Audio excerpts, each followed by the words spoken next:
రాష్ట్ర వ్యాప్తంగా 20 లక్షల సూర్యాగార్ కనెక్షన్లు ఏర్పాటు చేస్తున్నామన్నారు మంత్రి గొట్టిపాటి రవికుమార్.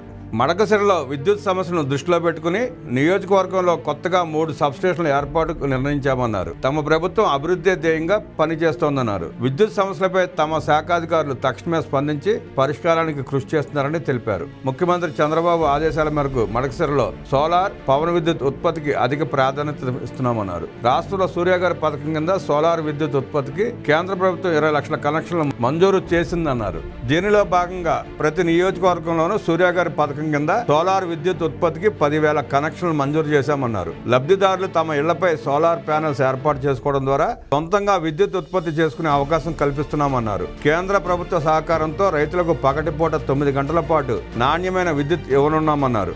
ఇందుకోసం గ్రామాల్లోని విద్యుత్ సబ్స్టేషన్ల పక్కన సోలార్ ప్లాంట్లు ఏర్పాటు చేయబోతున్నామని, ఇందుకోసం టెండర్లు సైతం పిలిచామని మంత్రి ఈ సందర్భంగా తెలిపారు. గడిచిన 5 ఏళ్లు సోలార్ ప్లాంట్లు పెట్టేవారని అప్పుడు ప్రభుత్వం తరిమేసిందని, దీనివల్ల సోలార్ విద్యుత్ ఉత్పత్తిలో ఏపీ వెనకబడిపోయిందన్నారు. చంద్రబాబు నాయుడు రాకతో సోలార్ విద్యుత్ ఉత్పత్తిపై ప్రత్యేక దృష్టి పెట్టారన్నారు. దేశంలోనే రాయలసీమను సోలార్, విండ్ విద్యుత్ ఉత్పత్తికి అనుకూల ప్రాంతంగా అభివృద్ధి చేస్తున్నామని, మడకశిరతో పాటు సత్యసాయి జిల్లా అభివృద్ధికి తమ శాఖాపరంగా చర్యలు తీసుకుంటున్నట్లు మంత్రి గొట్టిపాటి రవికుమార్ ఈ సందర్భంగా వెల్లడించారు.